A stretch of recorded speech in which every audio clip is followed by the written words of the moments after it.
Bienvenue. Aujourd'hui, on va plonger au cœur des secrets d'une prise de parole vraiment percutante.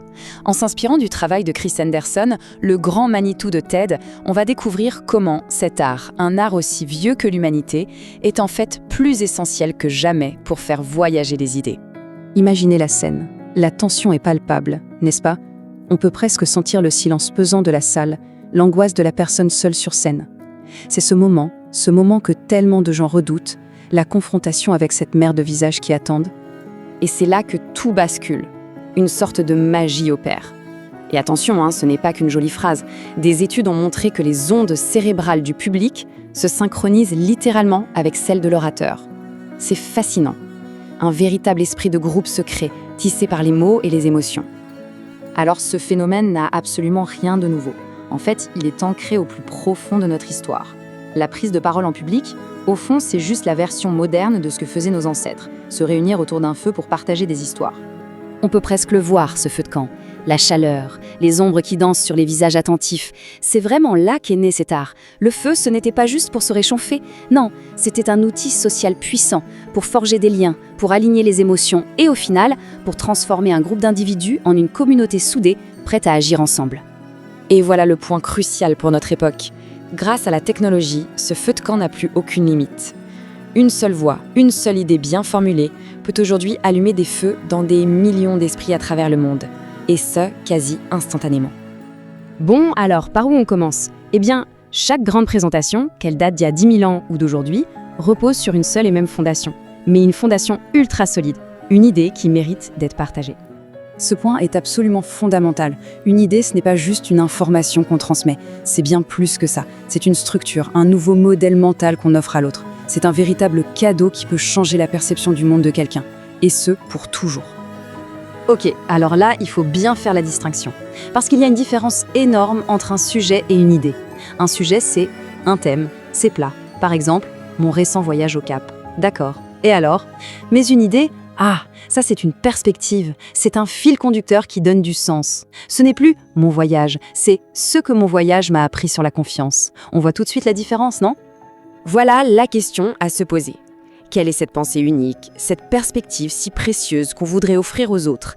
C'est de là que tout part. C'est le cœur du réacteur de toute grande prise de parole. Bon, une fois qu'on a l'idée, le plus dur reste à faire. Construire un pont pour qu'elle atteigne le public.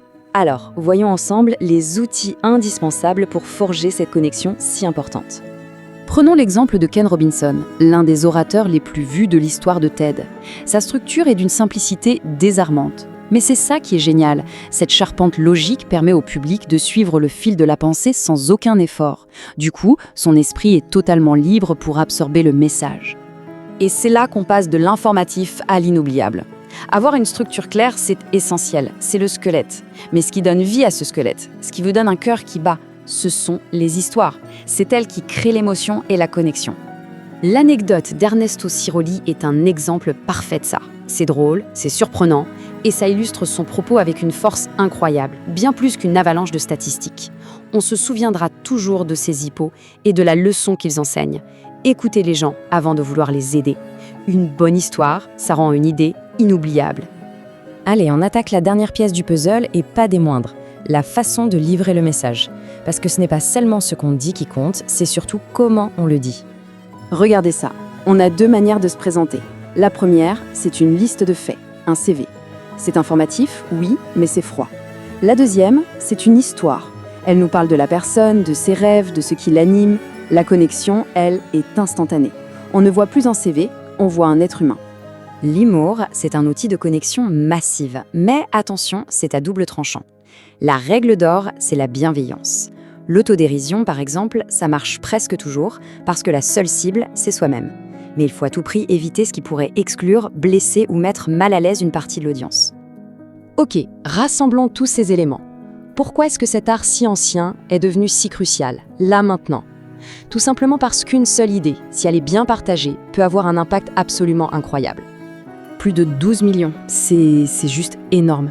12 millions de vues pour une simple présentation de 5 minutes qui explique qu'on n'a exploré que 3% de nos océans. Ça illustre à la perfection la nouvelle échelle de notre feu de camp mondial. Une idée peut toucher des millions de gens. Et voilà la conclusion de tout ça. Parler en public, au fond, ce n'est pas une question de performance ou d'ego, non, c'est une compétence humaine fondamentale. C'est ce qui nous permet de créer des liens, de collaborer et de construire l'avenir, ensemble. C'est tout simplement le moteur du progrès humain. La question finale, c'est donc celle-ci. Chacun de nous possède une expérience, une perspective, une idée unique qui mérite d'être entendue. La vraie question, ce n'est pas de savoir si on a une étincelle, mais plutôt, quel feu va-t-on choisir d'allumer ? Si ce contenu t'a plu, n'oublie pas que cette chaîne est dédiée à une seule chose, apprendre, évoluer et faire grandir les esprits.